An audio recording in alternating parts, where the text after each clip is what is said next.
Hello, আসসালামু আলাইকুম। আশা করি সবাই ভালো আছেন। আলহামদুলিল্লাহ আমি ভালো। আজকে একটু পোলাও আর কোরমা তৈরি করলাম। হ্যাঁ, ঝাল ছাড়া কোরমাটা করলাম।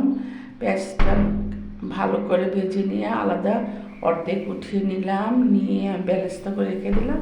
দিয়ে আমি দিয়ে দিলাম রসুন বাটা, তারপর হচ্ছে আদা বাটা, দারচিনি, এলাচ, তেজপাতা দিয়ে আমি ভালো করে জিরা গুঁড়া দিয়ে দিলাম। দিয়ে ভালো করে মিক্সড করে আমি একদম কষিয়ে নিচ্ছি। কষিয়ে নেওয়ার পর আমি দিয়ে দিব টক দই, আড়ঙের টক দই দিয়ে দিয়েছি 3 চামচ।